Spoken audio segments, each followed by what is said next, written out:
Hi, my name is Matt Hines. I'm a musician, producer, but I also work for a company called iZotope that makes audio software. I'm actually based in Boston in America, but I've been here today at the Sound Initiative at the factory in Cambodia, which is my first time in Cambodia, incredibly exciting, talking to all kinds of musicians and producers here about what I do, what they do, and tips and tricks for how all of our music together can sound more like the music we hear on the radio, but also uniquely our own. So we had a lot of fun. I mean, we did it for like 5 or 6 hours, and we talked about a whole bunch of different things. So what makes a pop song a good pop song?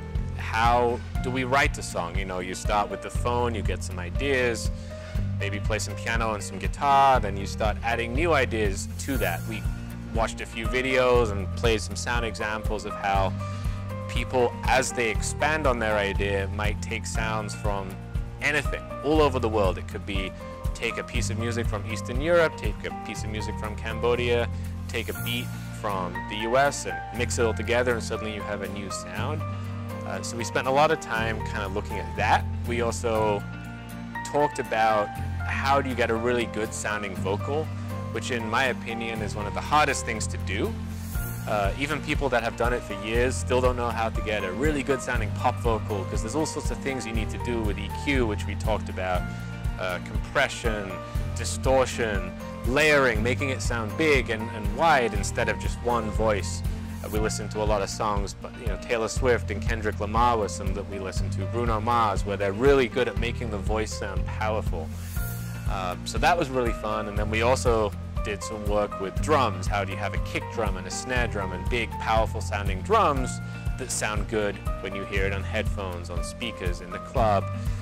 Again, stuff you hear on the radio. So I think what was most fun is that with every piece of music we listened to, and the tips and tricks that I had, but also that people in the audience had their own tips and tricks, is that there's no right answer and there's no wrong answer.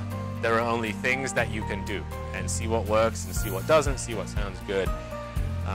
Because writing music, writing songs, recording songs, producing them, finishing and releasing a song is incredibly hard to do. It could take weeks, it could take a year.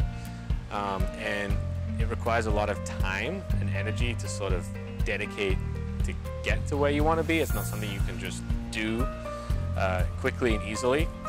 But I think most importantly is it has to be unique and special. So that was the thing we talked about most today. If you just try and sound like the songs you hear on the radio, the heroes that you have, you will probably have music that sounds good, but maybe isn't special or isn't unique. So what's really important is to learn from those people, make your drums or your productions sound as powerful as they do on the radio with those other people, but find those little flourishes, those sounds that make it your own.